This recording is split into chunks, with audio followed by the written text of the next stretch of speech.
And so it is. Greetings, everybody. I am that I am Adamus, cosmic body to all life in this universe. And when I speak of all life in this universe, I want to bid all of you a good morning in this beautiful area that we are sitting in right now. Keala Kekua Bay, pathway to the gods, in the old Hawaiian language. And isn't it so that in the last weeks that you have been here, you have indeed gotten closer to your divine self, to your God self? Didn't always seem that way, my dear Imzaia. Didn't always seem that way. Sometimes it felt as though when you were trying to get closer to yourself, you were getting further removed from yourself. But that was just the illusion, because the self that you were trying to connect to has nothing to do with the self that you have always seen as the core of you, the core of your personality, you see. People on this planet Earth speak a lot about the concept of self, and then you've got the notion of being selfish. You see, this self that is part of the selfish is an energy that works very much like science today thinks a black hole works. It sucks energy towards it. It keeps energy very close to itself, trying to consume it as it comes in. And people do this with love, they do it with joy, and they do it with freedom. You will probably notice once you look in society that if you are feeling good about yourself, if you are having a good day, like I always have a good day, that people tend to suck that energy away from you. And not just people, especially people that are put in positions of power. And when I mean power, dear Imzaia, I do not necessarily mean people that are police officers or people that are security officers. I mean people that are put in a position of power over you. Selfishness draws energy away. But this is not the self that I and all the others want to talk about today. The real core self that is part of who you truly are, the real core self that is part of your essence, that is part of your higher self, isn't a black hole energy at all. It isn't an energy that sucks energy towards it. It is a source of energy. You see, it keeps pushing energy out of itself, because this energy is indeed abundant.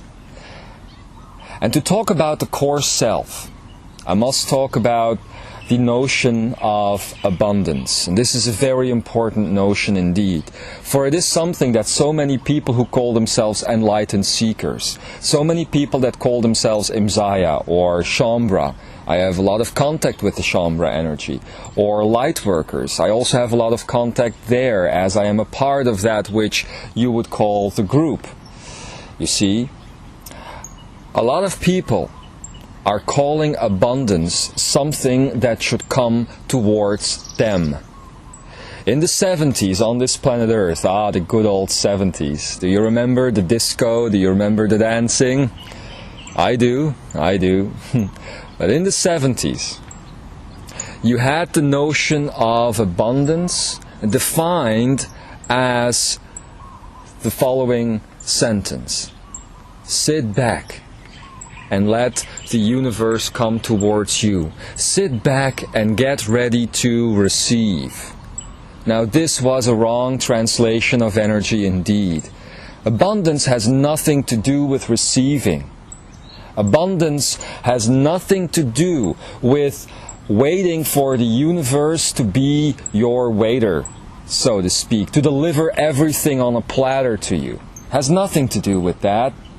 Abundance has to do with being the source of all things, the heart of all things. the soul, the creation, the grace of all things, you see. True abundance, dear Imzaia, is something that comes from within. It doesn't come from without. It is not something that you are going to receive like a package in the mail that you just have to wait for. It is not something that you have to sit back for. Just relax and let it happen like you do every morning in the bathroom. It is something that is always within. Always. You are an infinite source of universal energy. There is nothing that can deplete you. There is nothing that can take you down. There is nothing that can suck the life away from you, as some would have you believe. Nothing. You are a universal source of energy. And as you have been learning about the Akene and the connection to the Akenet, you will learn that this source of abundance will continue to grow from within, not from without. And that means that you should change the perspective that you have on your life. Everything that is around you is indeed being created from you.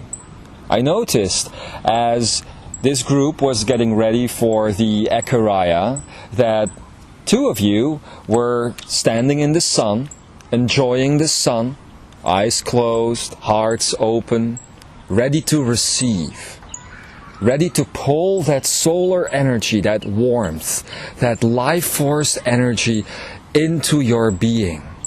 I would like to change your perspective on this. I would like to change it for each and every one of you. What you just did, as you connected to the sun, as you connected to the energy of the sun, is not drawing energy in. You were sending energy out. You see? That's the way it always works. This tree that you see here behind me, the palm trees of this beautiful Hawaii that are standing right there, the waves that you hear in the distance, the birds that are chattering away, the house that is standing there, the grass beneath your feet, the list goes on and on and on. The clouds in the sky, the sun in the sky, the stars in the sky, the planets in the sky. The veritable cosmos itself is drawing energy from you. You see? Because you are the conscious creator. You are the one creating the universe and all the other universes around. You are the one creating all that is. You see what we mean with that?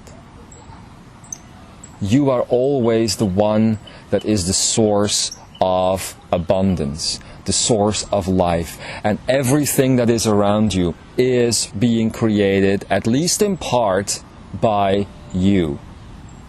Now, Ekara, a long time ago, has told you about unshattering yourselves through time and space.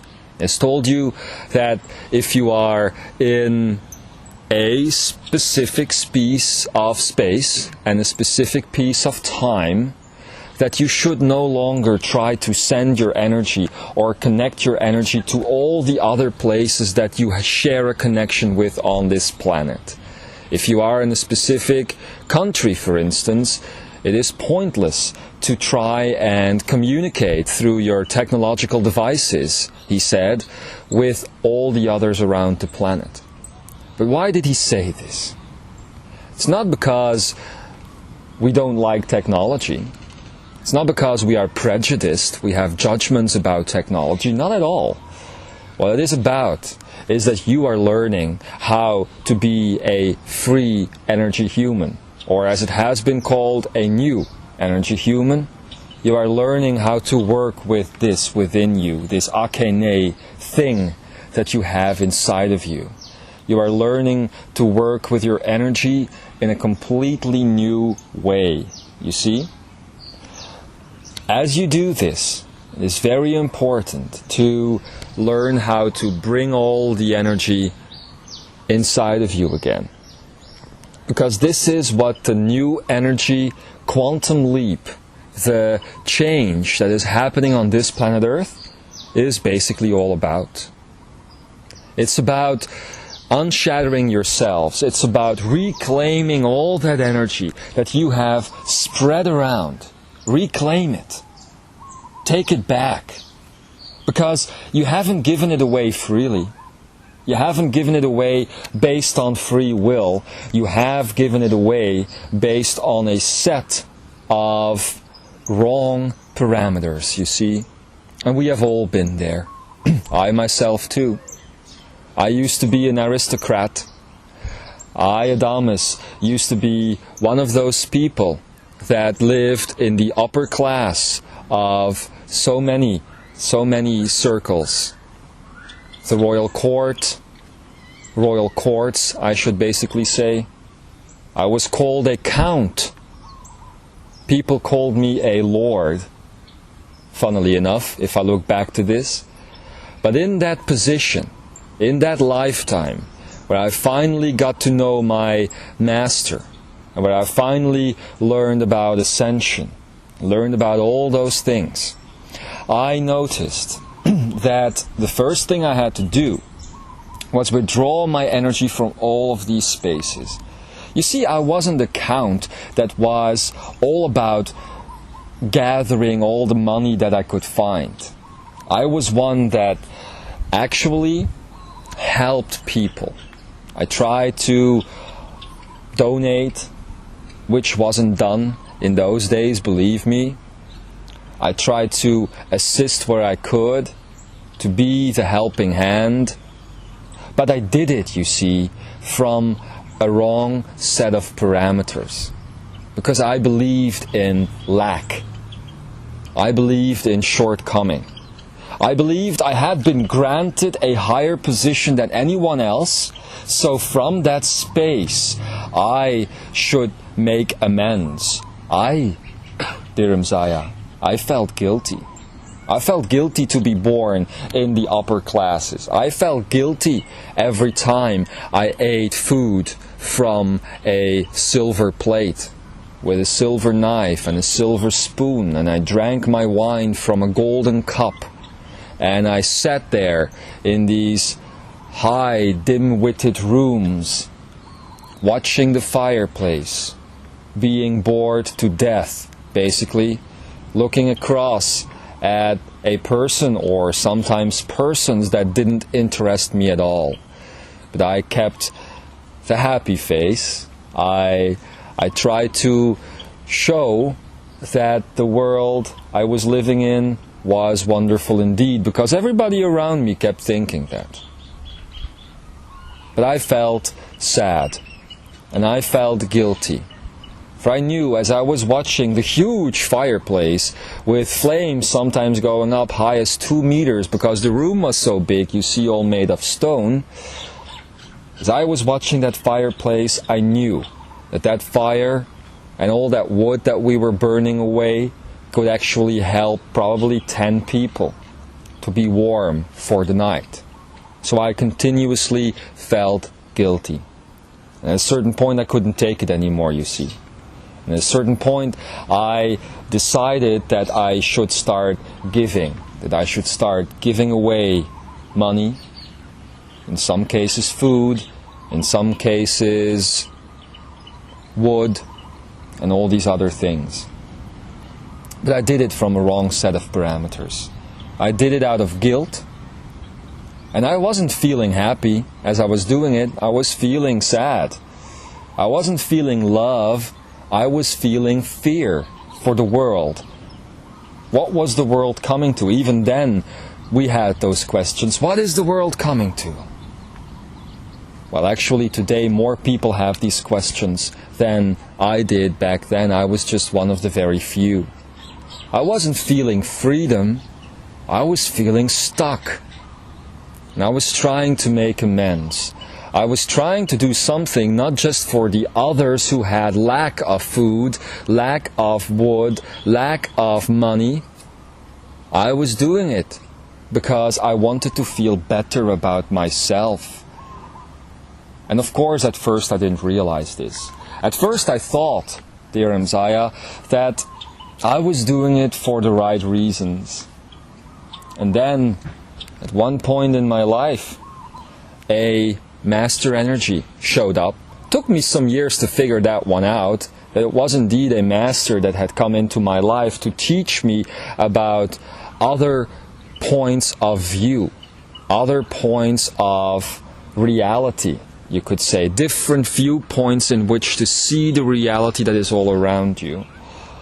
And at that point, you know, I had been giving money away and I'd been giving food away and all these other things for about 3 years. And I was feeling pretty good about myself because although I was feeling sad as I was doing it, I thought I was at least doing something. And so I thought, therein lies the problem, that it wasn't such a bad life after all. Okay, so I was born in the upper class. I was born with all this wealth around me, but at least I could do something with it.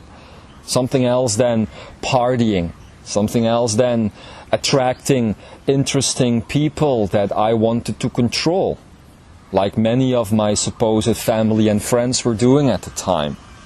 You know, the only contact most of the aristocracy had with the lower classes, if you want to talk about that, if you want to talk about lower and higher, was a contact based on the draining of energy, the draining of power, showing your own power to take the power away from other people.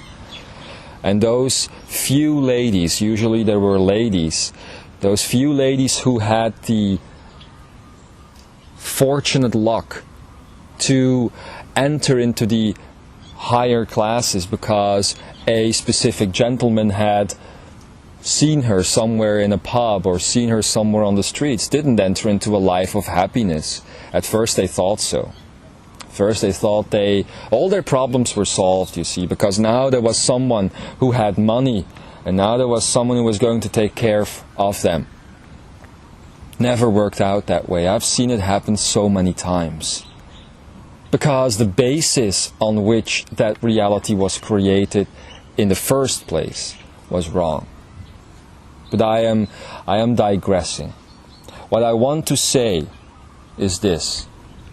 As the master energy came into my life, as at first I thought it was a he, turns out it would be a she, but at first I thought it was a he, as he, this Kuan Yin energy, came into my life back then, I was pretty confident because I had found a way to put all my misery, all my sadness, all my loneliness in a small little box, unlabeled, and put it somewhere deep within my subconscious. And I had transferred those sad feelings into the feelings of giving, materialistic giving away of the things I had an abundance of. And so when this supposed gentleman, who turned out to be a lady, who turned out to be a gentleman, who turned out to be a lady, because sex and race and all of these things, of course, do no longer matter once you are in a position of energy beyond matter. You see, once this person, let's call it that, once this person came into my life, I was feeling pretty good about myself. And I was seen with the lower classes as that person who was a saver of lives.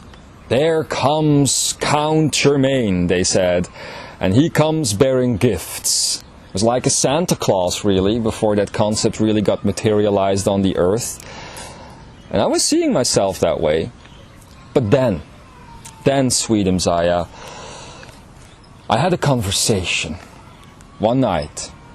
This master energy of Kuan Yin entered into my life as a relatively young boy at first. I was a young boy who was filled with emptiness, filled with hunger, filled with pain, filled with despair. And as I gave my Santa Clausic tools as I gave my Santa Clausic abundance to that child, 15 years he must have been, I threw it at him, and he threw it back.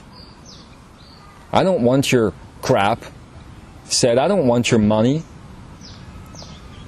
And I stopped. What could this be about? I went towards that child, just turning into a young man, and he looked at me so fiercely, so intensely.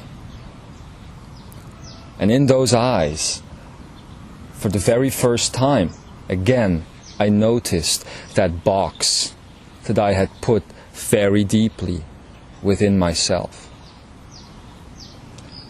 And in those eyes, I saw 3 single words that I never forgot the nights after that. The words were the following: you are pathetic.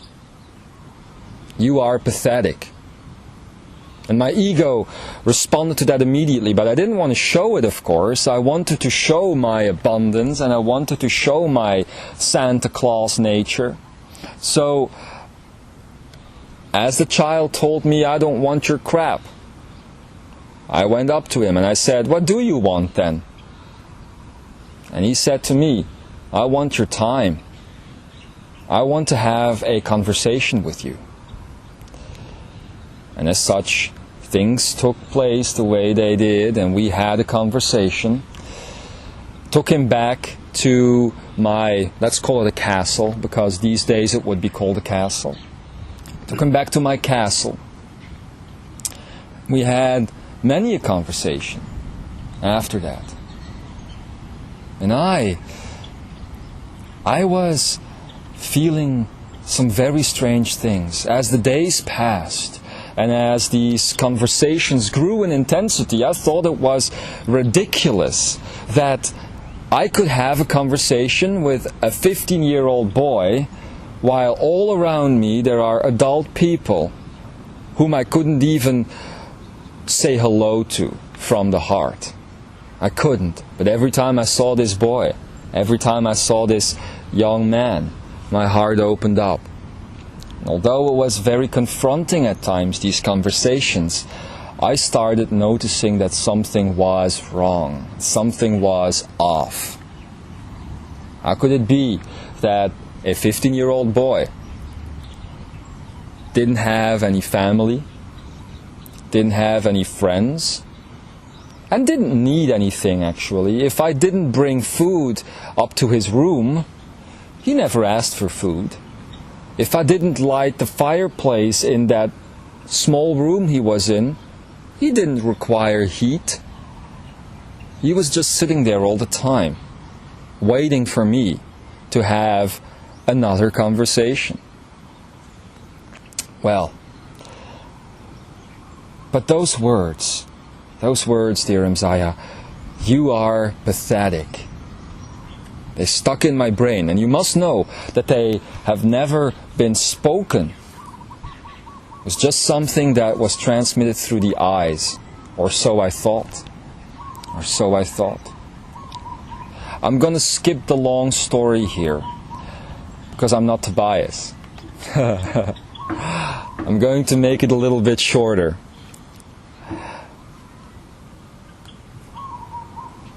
Who was really telling me that I was pathetic? It wasn't that boy that would turn out to be my master in the end. It was my own essence. It was that box that I had pushed away for so long. You see, so long.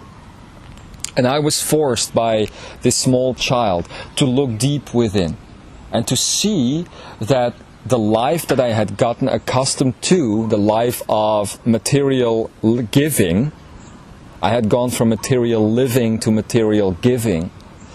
You see, that wasn't a lifestyle at all. It was just something that I tried to satisfy myself with, because I wasn't doing it out of love. I wasn't doing it out of joy, and I wasn't doing it out of freedom. So the years passed, and I started growing as this master energy kept coming into my life, pronouncing its presence more outspoken each time, until I finally saw the true person behind it, the true energy also behind it. And in those years, I learned that I had been selfish, that I had tried to fill the void by emptying my void, so to speak, onto other people. Because, and this is what Kuan Yin at a certain point told me, if it is indeed so, dear Adamus, that your money and your wood and your food and your wealth haven't made you happy, how dare you put that onto others? How dare you? How dare you be so selfish as to take that energy of money away from you and give it onto other people? Knowing what money actually does. It just creates a lack. People think that money creates abundance, that money creates happiness, but it doesn't. It creates a lack. Because the energy of money, my dear friends, has been so specifically programmed that you will always want more. There are just a few on this planet, and most of them are love angels, that at a certain point today, in these days and age, have actually seen how the energy of money truly works. That if you get it, it never fills a void. It just makes the void bigger, you see?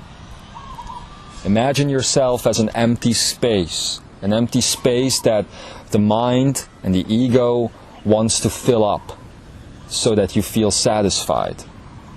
And then that empty space is filled up with the energy of money. And what you would think would happen is there is less empty space left to fill. That's not right. What the energy of money does, it just invades that emptiness, invades that stillness that is within you, or at least the emptiness that wants to be stillness. The emptiness that is within you is penetrated, and actually the emptiness gets bigger as the money comes in. And people on this earth do this every single day. So that's what Kuan Yin told me. If this is the way the system of money and the system of wealth truly works, how dare you put this onto others? And then for the first time, I really opened my eyes. I really did. And not dressed that day, or that evening at least, in my wealthy frocks, as I usually did, not dressed in my wealthy outfits, but just dressed as, well, a very, very, very normal person, basically. I walked the streets again, and I started seeing faces.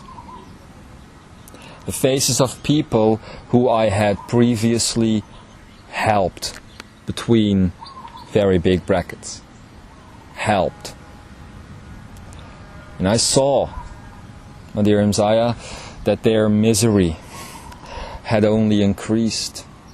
For now, I saw something in their eyes, and you must know that Kuan Yin, because she was no longer a 15-year-old boy at that time, she had grown considerably in most spaces. What Kuan Yin had taught me was to see the real face, behind the face, you see. And as I looked into the eyes of those people who had given money to before, I saw now the energy of greed, of wanting more.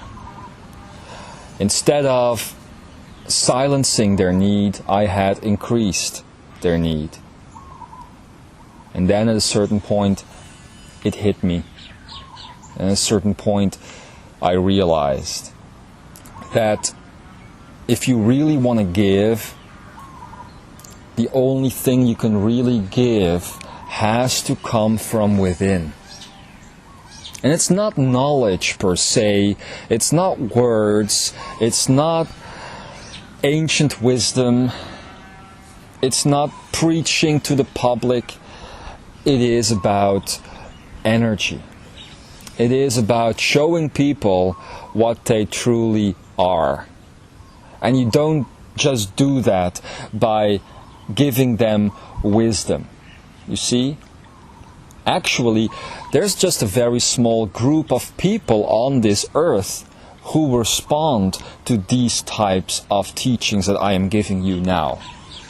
Because these are the people, like the Imzaia, like the Shambra, like the light worker, that have come to this planet to be the teachers, to be those that give. You see? And these words, these ekarayas, or these shouts, or these channels, or whatever you want to call them, are always based on the energy of those teachers, such as you, all of you sitting here, all of you listening to these words, or reading these words. You are the teachers. And the reason for these words that I am transmitting to you now is just to activate the teacher within, you see. For giving is what it's all about. You give something before the need seems to arise. That is abundance. I saw need all around me. And what I didn't realize back then is what was inside of me. Just more need. I was addicted to giving my money away. Because I knew deep down that it could never be fully depleted. Never. I was addicted. I gave because I saw need, not realizing what Kuan Yin told me afterwards, that the need was always inside of me. You see? In a very strange way, after a fashion, I learned that those people that I had been helping, supposedly, were happier than me. They were happier than me. Because they didn't feel that emptiness the way I felt it. And if they got cold at night, they huddled together, they crawled together, and they made love. Now, I am not trying to give you a romantic vision of poverty. I'm not telling you to move somewhere to a cold country because then the act of making love will be so much more beautiful. I'm not telling you that poverty is great. I am just telling you that if you see something around you that seems to be negative and you feel called to help in a material way, then think again. Because you are not really helping. You are not helping that person, which is a reflection of you, and you are not helping yourself. You are just creating a bigger void, a bigger need in that person and in you.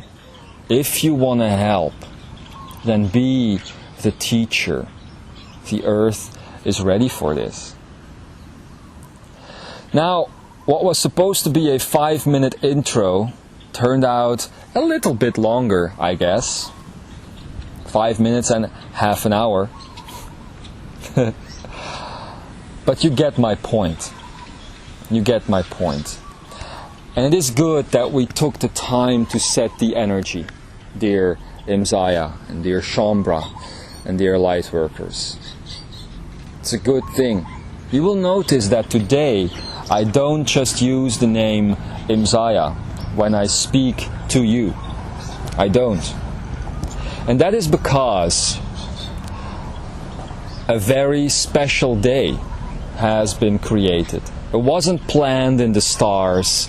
It wasn't planned in the energy. It's just something that we wanted to do. When I say we, you must realize I am not the only one sitting here. I, Adamus. All the others are here too.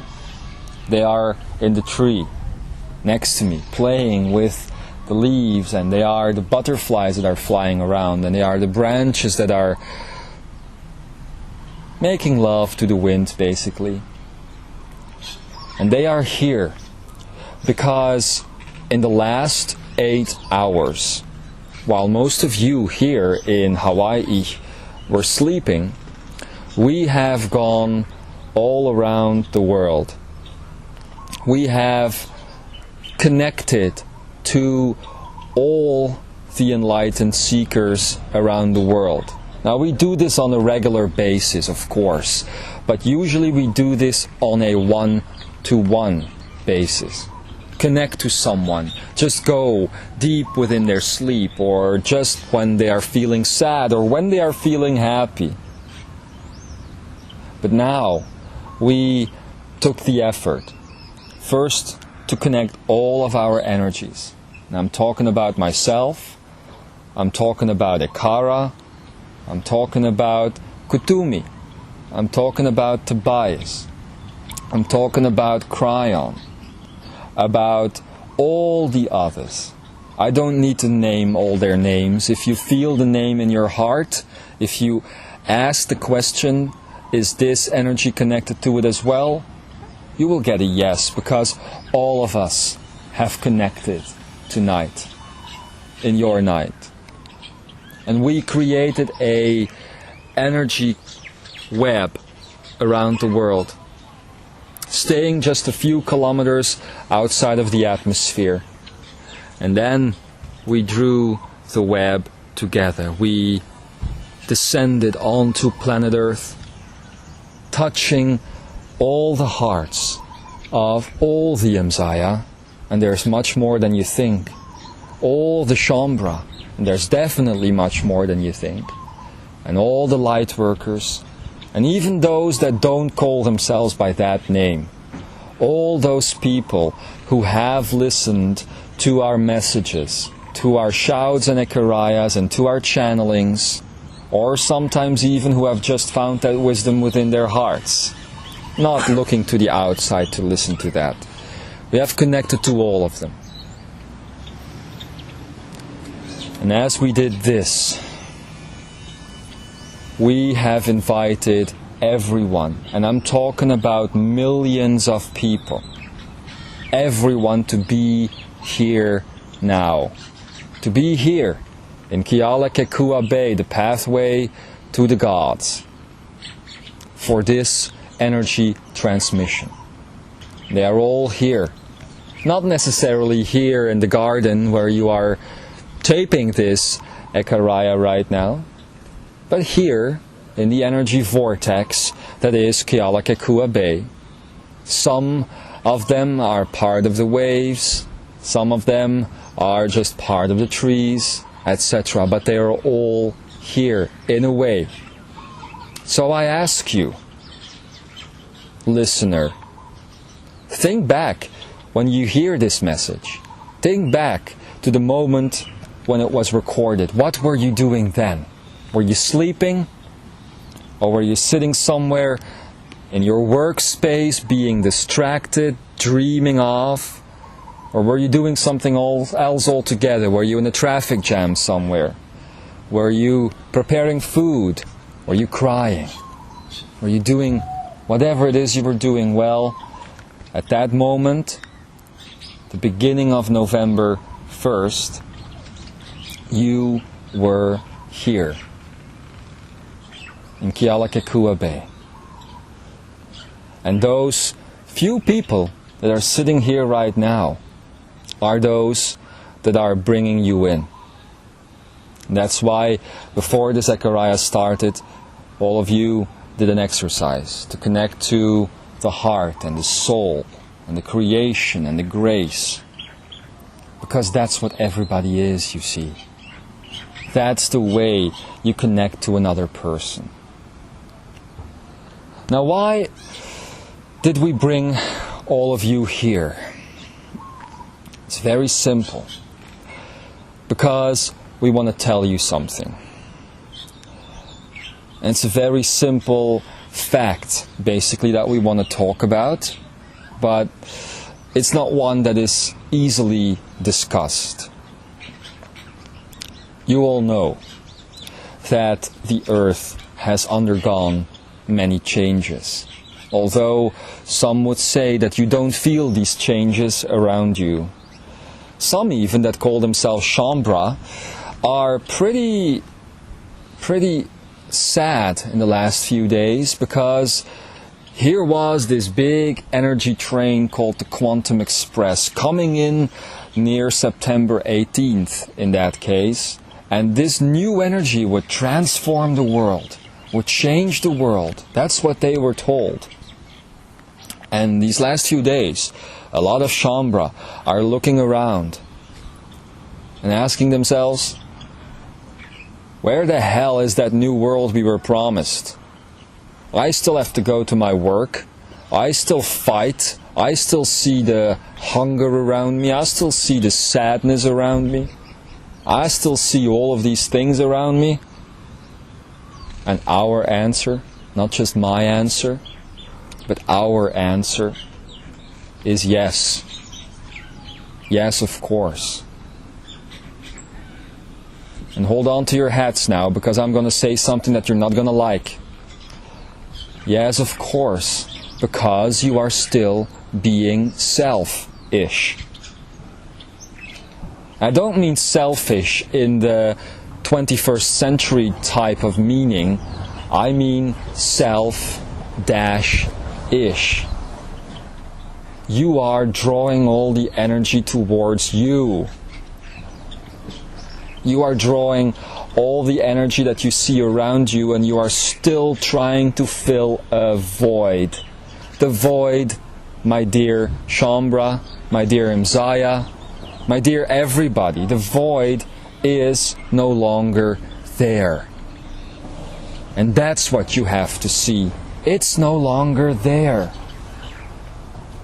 If there is a change on this planet, with a move from an old energy paradigm into a new energy paradigm, then it is something that happened within.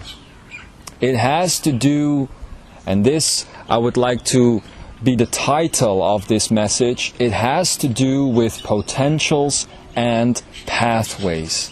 You see? For this is the heart of this message. For so very long, you have created potentials of things that needed to come towards you.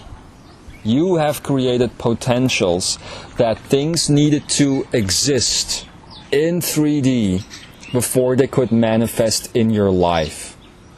You have created so many potentials, and as you were doing so, you have created many negative potentials as well. What the old energy was all about is getting, is receiving. That was what abundance was all about. Old energy was, what's in it for me? New energy is, what's coming out of me? You see? That was a rhyme right there. What's coming out of me? What am I doing? What am I responsible for? What am I creating? Why do you think this new energy or this free energy has so much potential? Why do you think that that is the reason why this new energy can create so much? Why is it so chemically reactive? You see, I have told you before that new energy, much unlike old energy, is something that if you change one little part of it, one little particle of it, there is a chemical reaction in energy, not in chemics, but this is just a metaphor. There is a chemical reaction taking place that allows you to change the whole. Now, if that isn't a chemical reaction, I don't know.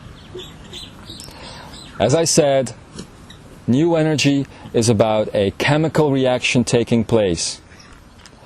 Where do you think that chemical reaction starts? It starts in your consciousness. It starts from within. As you change the needing parts of yourself that used to be called the void, as you change that, you change the world.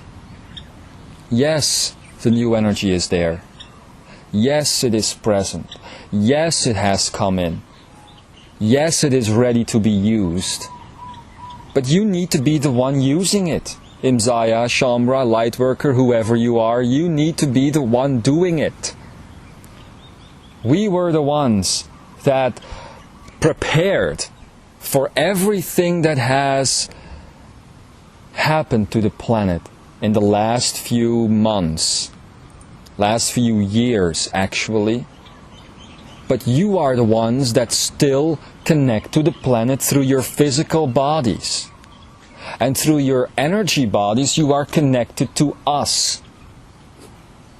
So do you see that you are the catharsis? Do you see that you are the missing link? As Ketumi has said a while ago in one of the shouts, what is missing is you.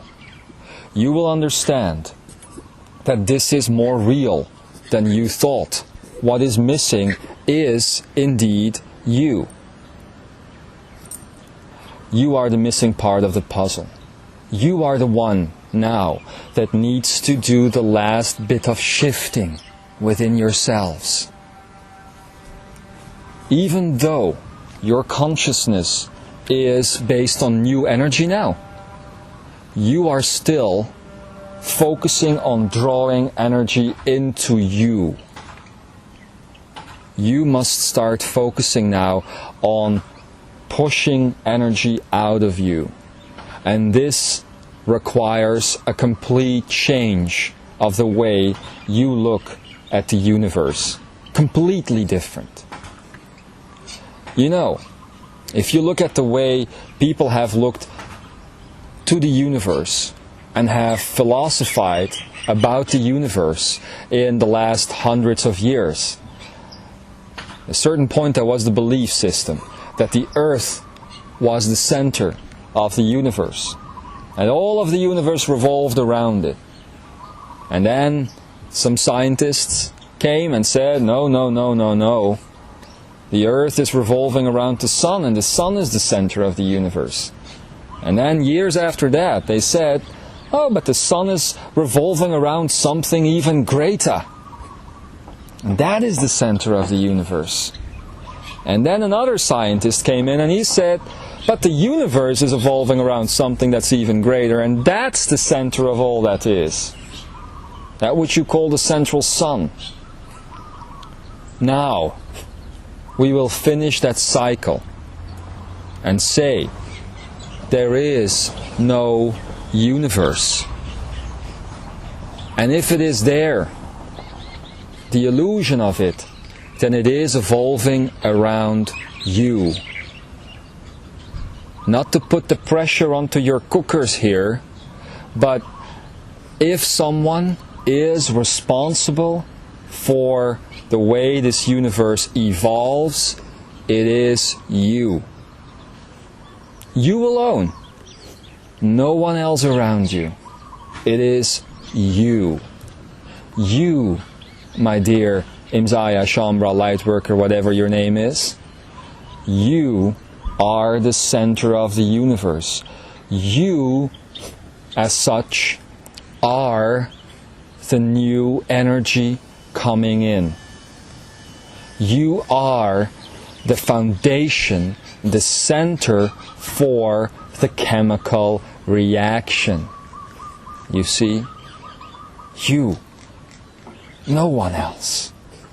It's all about you. And then you have two options. Then you can be very, very afraid. Because how are you, small, puny human, gonna handle a massive universe? That's one reaction. You can walk away from this message and be very depressed, because then that means there's a lot of work, and then you can feel responsible about the fact that there's killing in the world, and that there's hunger in the world, and that there's death and disease and sadness and all of these things. Or you could feel happy, and you could feel free. Because that's what the shift from new energy onto free energy is all about. And you will see this take place all over the world. New energy is energy that still came in a dualistic paradigm, where there is a plus and there's a minus. But it had to come into the duality. It had to come into the duality that you were already living in. The duality, which basically is the equation between mind and consciousness. But then there is a next step. Because if you stay within the duality, then you will see that there is the fear of being the center of the universe, or the joy of being the center of the universe. But you will always see that these two things are based on the void, are based on the need that I was telling you about in my story as this Ekaria started. Because if you are afraid, then you are pulling the entire universe towards you, and you feel the pressure of the work. And if you are happy, then you are happy because of a selfish reason. Because you feel the master of the universe within you. And then there is another option. Then there is the option to go to the state of freedom. Universal freedom, which is the result of experiencing universal love, which creates universal joy, which ultimately creates universal freedom. And if you are in that state, then you know that everything around you is fluid. And you know that everything around you can be changed by one conscious thought. And I am not preaching to the choir here. I know that all of you sitting here, listening to this message, wherever you are, have done this in the past, the recent past. You've all done it. You have all changed realities by just one thought. Maybe you've forgotten it, but if you take the time to think back, then you will see when you did it and how many times you did it. You are the center of the universe. It's you. You are the center of new energy. It's you. You are the spark that ignites the fire of change. You are. And you have the ability to change worlds.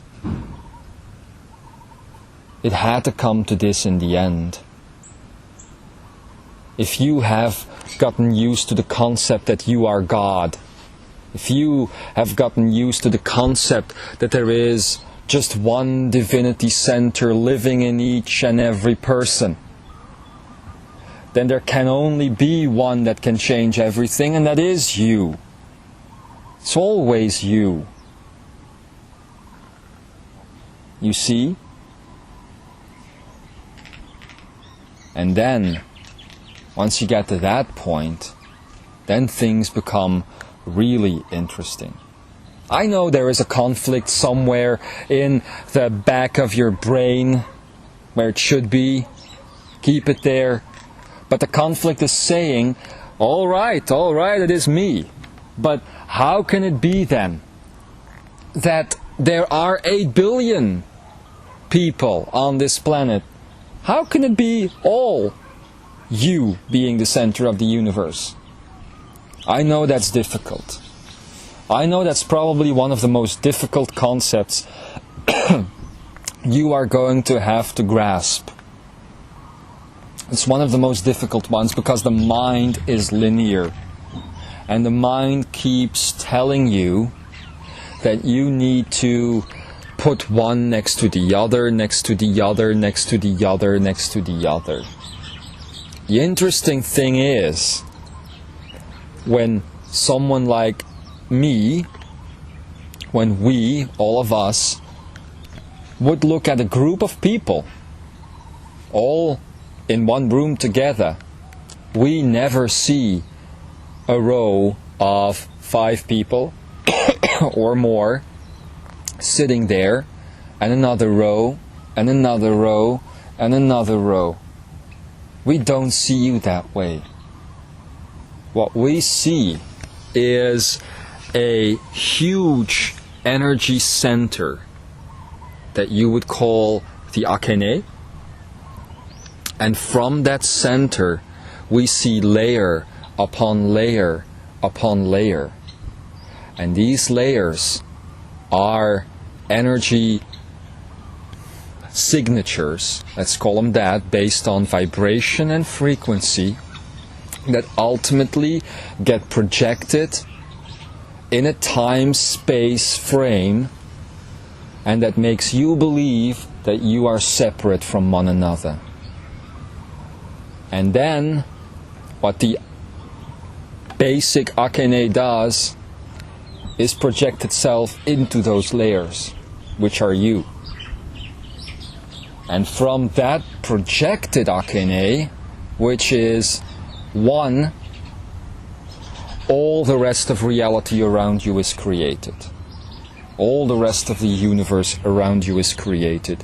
The trees, the grass, the animals, except for some. I will get into that later. You see, that's how we look at you.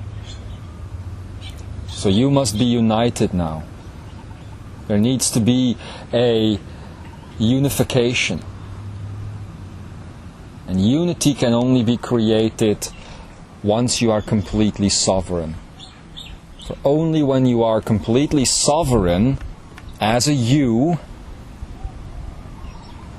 only then can you choose to once again unite and be one. Otherwise you have all these anchors, you have all these things attached to you, which are all based on illusion, the illusion that you are sitting in.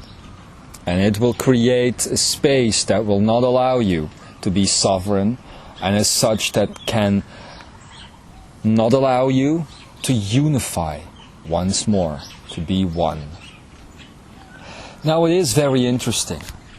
As I was communicating with Joshua this morning about the transmission that I was going to be handling, actually I hadn't planned on, as I said before, such a long intro.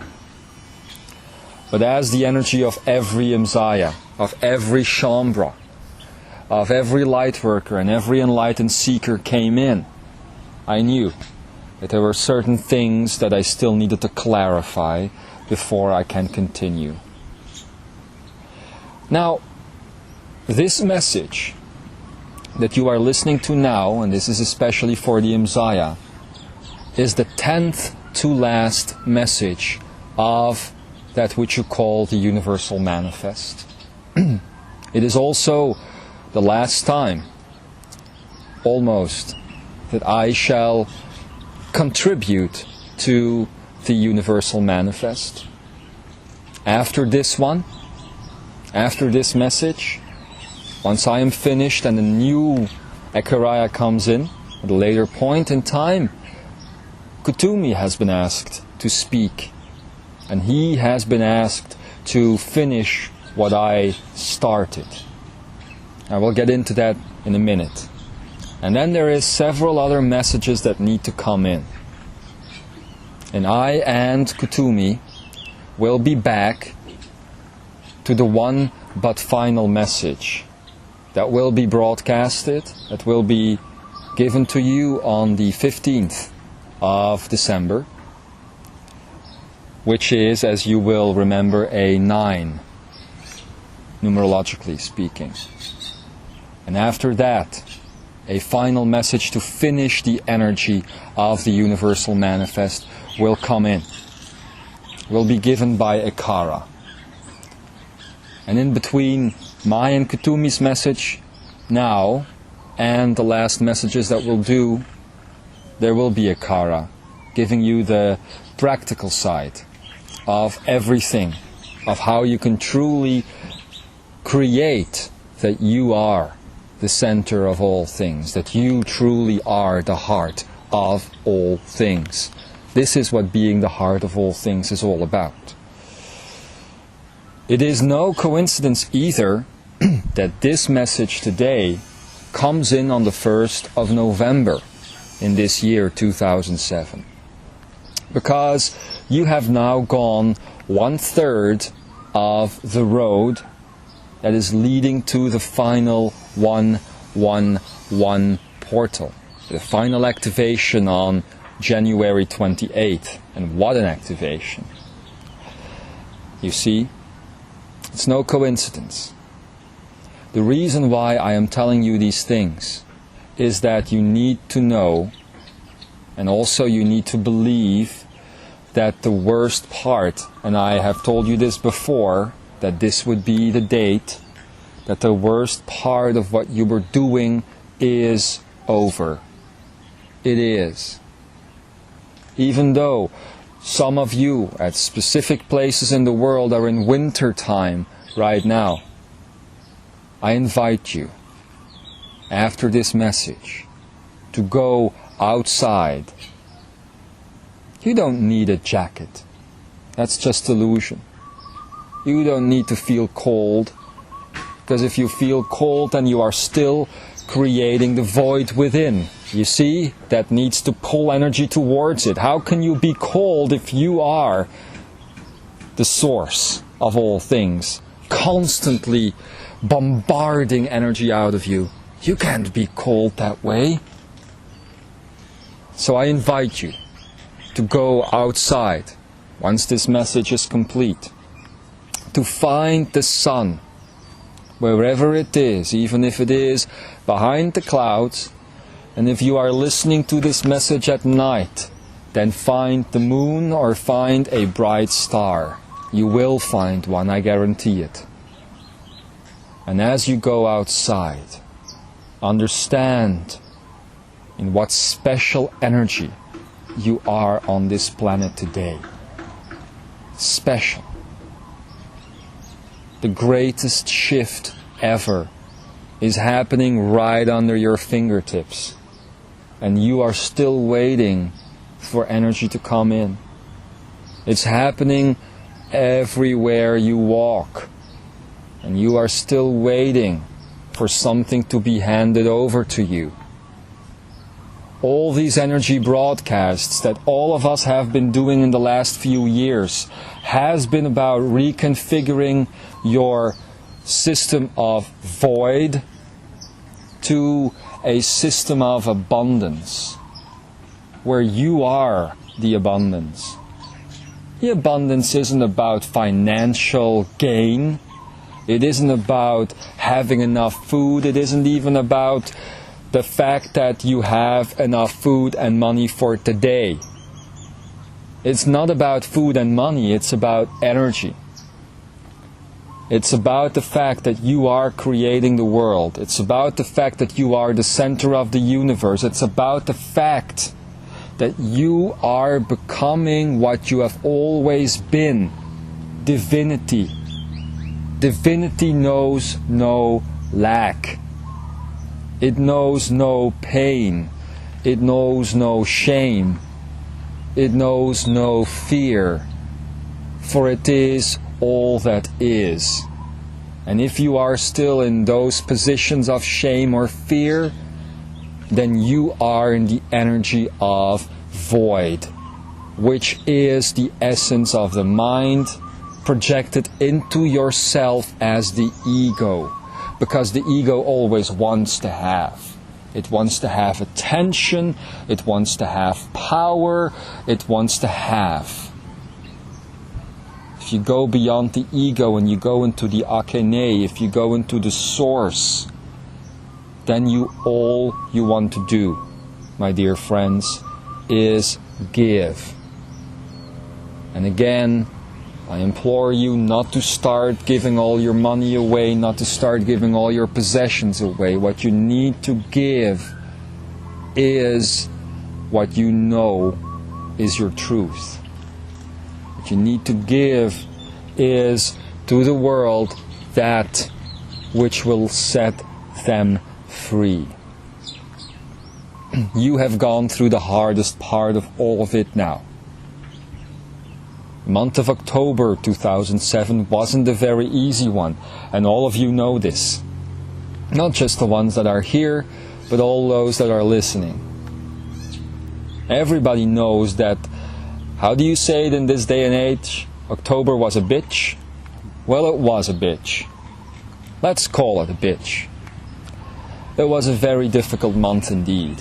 Especially after the closing of the 999 portal, which put you in a very uncertain space. Because you knew something had stopped and something was about to begin, but what was happening, you didn't know. Where could you go? Where could you ask the questions? Nowhere. Nobody could truly help you. Now, you have held on, and that's very good, because again, the worst of that journey is over.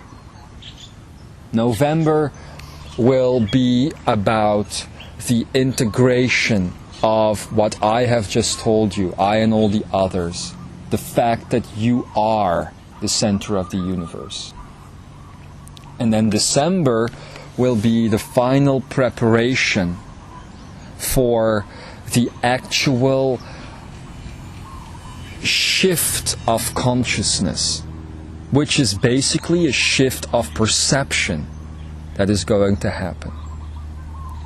You see, when I mean a shift of perception, you think that because of your eyes and your ears and your nose, your senses that are all pointed outward, that you have always looked to this world from the inside out. That is the biggest mistake of all. The energy of void, the energy of ego, the energy that is pulling everything into you, has taught you, society has taught you to look to yourself from the outside in. Haven't you noticed how the shell of your body, which is your skin and your looks, are so much more important than what is going on within you? At least until you get sick and one of your organs need to be fixed. But even then, the doctor goes from the outside to the inside to do that. Even though you have that microscopical type of surgery these days, there is still something going inside of you. This is also the way that your life has worked. Looking at yourself from the outside in. How do others perceive me? You see? And you have been looking at yourselves from the standpoint, the viewpoint of the other. And that, my dear friends, is called identification. Because then you are actually saying and sending the message out there that there is you and there is the other. And the way the other perceives you is even more important than the way you perceive yourself. That's identification. Now, if you unify yourselves with the other, then there is no looking from the outside to the inside. Then everything you see happens from within and goes to the outside of you, which is just your playground, which is just an energy which is still part of you, but it is the understanding that your body is bigger than the flesh you are sitting in. It is the understanding that your body is the complete universe around you. That is your body. Even though you are not aware of the movements of the waves, which is something you are doing, or the movements of the clouds. Some have told me, asked me in conversations, if those clouds, if the wind that is blowing, if the birds that are flying right now is me, then why am I not aware that I'm doing it? Well, the answer is very simple. Are you aware how you are making your heart beat? Are you aware how many biological functions are going on inside of you right now? No. No, you don't think about this. You don't think about how many heartbeats per minute you should create. You don't think about how many breaths you need to take. You don't think about your brain functioning. You don't think about what's happening with your kidneys right now, what's happening with your liver. You don't think about all those thousands and thousands and thousands of red and white blood cells running through your veins right now. You just allow it to happen because it is a biological function. Well, everything that is going around you, that is going on around you, is also a function of your energy body. It is the way the system works. It is the way life really works. So allow that. Allow that to happen. And take all the energy back within, so that the void no longer needs to be there. That was the actual message that Ikara wanted to give you during the new energy human. Unshattering yourself through time and space. Take all the energy back. All the energy that you have said is not you. Take it back within, fill the void, and then start the transmission again. Then start transmitting the energy from abundance and create that all around you. If you keep that abundance within, you will be amazed at how quickly you will see the world change around you. What you are sitting in right now anyway is a shattered reality. You are all living shattered realities. All of you. You have your reality, you have your reality. Everybody has their reality. Hooray! And as you do, you sometimes think you interact with a person. It is true indeed that if there is a person A in your life, and if there is a person B in your life, that these energies do really exist. But have you any idea how often you really communicate with them? No. Most of the time you are just communicating with a part of them that has been created in favor of you. Because you have done that creation. You have created that. You are, most of the time, you are not speaking to the true self. So what you are speaking to is just a reflection of you. That is what the mirror means. That is what all of those things mean that we have been talking about for such a long time. So, if you learn how to handle that, then you will see how things will change in the future. So stop thinking from the perspective of void and start thinking from the perspective of abundance. Alright? Now, as I've told you, because I need to close this, the energy has been set, and we need to continue very shortly, actually. The energy has been set. What I have told you is that this is the 10th to last message of this universal manifest, which is about creating your universe. What I have done now is give you the introduction, let's say, the energy introduction to what Kutumi is going to be talking about very soon. You will learn that the concept of that which in Lemuria was called Eya Ich Chi, which would roughly translate into being here now. It's one of the translations that you can come up with. Being here now is not just about being in this body. It is not just about being here in this space that you sit in. It is not just about being here in this universe. Being here now, and you will learn this very soon, is about being here, inhabiting this universe, understanding that you are the complete universe, everything that goes around. That is the actual art of Eya Ich Chi, being here now. You understand this?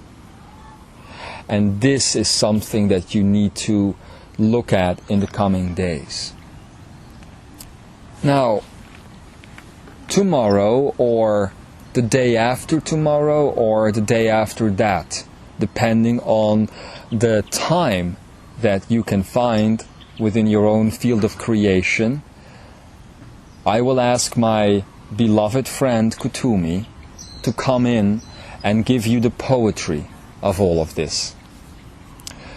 What he will do, and I am already telling you because then you can prepare, what he will do is take you further than you have ever gone before. You have taught and learned about the Akene. You have learned about the geometry of existence. You have learned about manifesting free energy.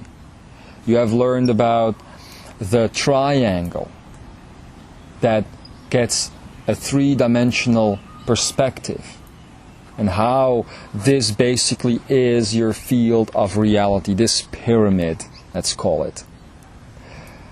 This pyramid is basically your field of reality. Now, have you ever thought of the fact that the Akene, once you open it up into a three-dimensional existence, once you completely open that up, that you have two pyramids connecting to each other in a horizontal way? What Kutumi will take you through next time is the actual activation of the Akene. And that is going from the energy of void to the energy of complete and utter abundance. Something that is not taking place without, but something that is taking place within. You see? Once that happens, you will learn how to shift your reality. Let's just say that in these last few messages that will finalize, complete the universal manifest that you have been listening to now for the better part of the year, that these will be the last messages to prepare you for what is to come. But right after that, you will get into a state of exercise. The coming messages in 2008, especially after the leap that you will witness on January 28th, will no longer be about giving you information.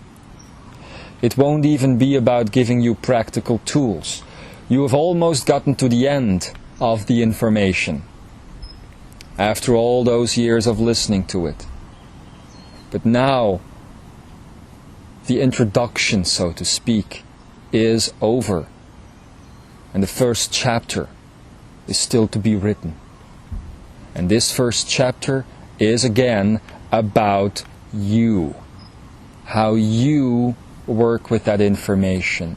How you put that out there. You see? So from January 2008 onward, you will see that the theory will end and the actual practice will begin. And these types of ekurayas and even the shouts and even the channels that are happening all around the world will take on a different shape, different form indeed. It will all be about practicing. It will all be about working with energy in such a way that you haven't done so before. Also, you will see that it's not just going to be about us talking. It's going to be about you. I can't even begin to tell you how that's going to work, because we haven't gotten an idea yet either. But if Mastery has taught us something, it is that we always find a way. It is about a revolution happening on the planet. It is about 8 billion masters waking up. It is not about us versus you. It's not about us giving you the information. That part of the journey is going to be over. You are going to bring it in yourselves in such a way that you haven't even conceived of. So let us then announce this celebration on the 15th and 16th of December, where we finalize the actual universal manifest, which is the introduction to your own mastery. And let us do this with a great party. I understand that you have all decided, you as the fellowship here, have decided to go to Camelot, to be in Tintagel, England for this, and that you are preparing to declare your own independence. Independence from energy, independence from thought, independence from other people's power. It's very important, that date, and we will gladly all be there. Then we will party with you, and we will show you some very important pointers that you still need to see before you can actually step into this yourselves. And then there is one last thing I would like to say, because this is turning out to be quite a long ekuraya indeed. It's one last thing that I would like to say. I know, since all the Imzaia and all the Shambra and all the light workers and all the enlightened seekers energetically at this very moment are locked onto this position, are connected to this bay right now, which is what we did last night, I want to tell all of you something. I know that within many of your minds lives the fear that there has been so much information provided and that it is veritably impossible to contain it all. I also know that there is a very big chance that you listening right now, wherever you are in the world, think that you are the person that understands this the least. That you think that you are the last to cross the bridge. That you think that you are the one that's not getting it at all and that you're gonna be left behind. Well, let me tell you this. About 90% of the light workers, the Shambra, the Imzaia, think this. It's not true. There is no one that's first, energetically speaking, and there's no one that is last. You are all crossing this bridge together. That is very important to understand. There is maybe someone who is just a couple of meters ahead, trying to shine the light for the rest, just being the pioneer, looking if the path is created well enough, but you are all creating it yourselves, together. You need to understand this. It wouldn't be possible for one person to cross the bridge if you weren't all creating it together. Do you see this? So no one is going to be left behind. No one is going to be the last one to cross. I need to tell you something, and that's the very last thing that I will tell you. As you look upon this world, and as you see all the problems that still exist within this world, now we have talked in great detail about all of these problems in this Ekaraya. But as you see all of these problems, you need to understand that something is indeed being done about it. There's not many people that know this, but now I would like to bring this out for the rest of the world to hear.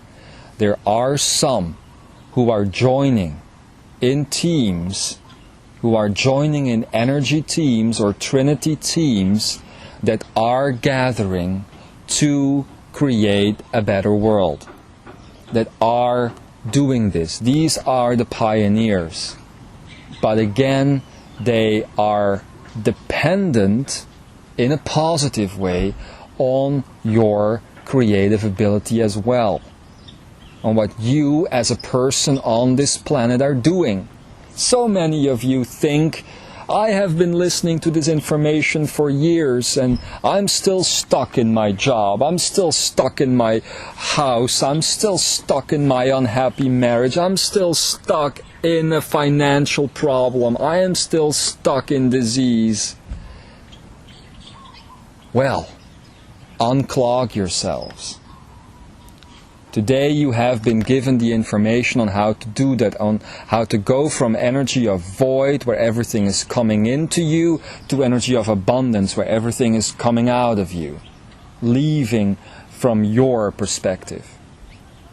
And if you feel that you are stuck, if you feel that you are someone who is still in a position that you don't want to be in, then do everything you can to energetically support these teams. They have already liberated themselves from their old paradigm, and they are about to take the next step for you, to be the pioneers, for you to check if the bridge that you have all created is already strong enough to be walked upon, you see? To see if all that energy has already solidified, and if it's ready to be walked upon. If you want to help, then just help from the perspective of abundance and from the perspective of giving. Transmit that energy that you can miss to these people. There are just 4 teams on the world right now, and only one has actually started up. 3 others will follow. But you need to know that as this happens, they are doing this for all of you. So if you don't see change in your lives, know it is happening behind the scenes anyway. And maybe you won't see the results next week or next month, but you will see a lot of results at the beginning of next year. The end of January 2008. You will see what we are talking about.